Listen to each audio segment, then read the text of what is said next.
मैं एक उदाहरण देता हूं अर्जुन का। अभी महाभारत शुरू ही होने वाला था कि अर्जुन कृष्ण क्या कहता है कि भाई मेरा रथ दोनों सेनाओं के बीच में खड़ा करो, मैं देखना चाहता हूं किससे लड़ना है।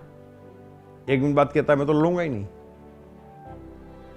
और पूरी गीता में वो उटपटांग बातें कर रहा है, इलॉजिकल बातें कर रहा है, बेवकूफी वाली बातें कर रहा है।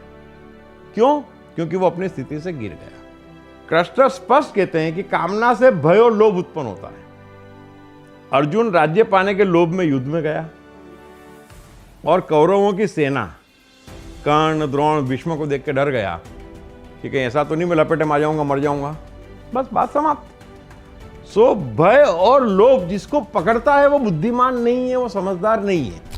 तुम्हारी जो परिभाषा है ना कि वेल एजुकेटेड है, बड़ी पोस्ट पे है, बहुत बड़ा बिजनेसमैन है, बहुत बड़ी सेलिब्रिटी है तो समझदार है, उसका समझदारी से कुछ लेना देना नहीं है।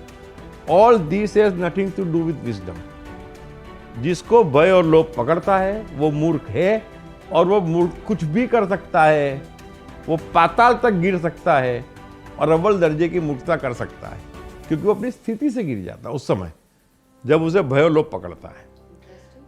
मैं ये नहीं कह रहा हूं कि अर्जुन ऐसा था परमानेंट, नहीं, लेकिन जब आपको भय या लोभ पकड़ता है तब आप कंट्रोल के बाहर हो जाते हो, आप स्थिति से गिर जाते हो। इसलिए समझदारी की जो अपनी डेफिनेशन है ना वो चेंज करो। ये समझदार कहते ही नहीं है, बरोबर है। स्टाइल से बोला है, बड़ा स्टाइल है, इंग्लिश आती, उसका समझदारी से क्या लेना देना है? वो ट्रेंड हो जाओगे। समझदारी की एक ही डेफिनेशन है, अगर आपको ग्रीड नहीं है, अगर आपको फियर नहीं है तो आप समझदार हो। ग्रीड और फियर है तो फिर आप समझदार नहीं हो। और एक चीज समझना, छोटी छोटी बात में भी आपको साधारण गैस हो जाती है, डॉक्टर के पास पहुंचते हो तो डॉक्टर क्या करता है?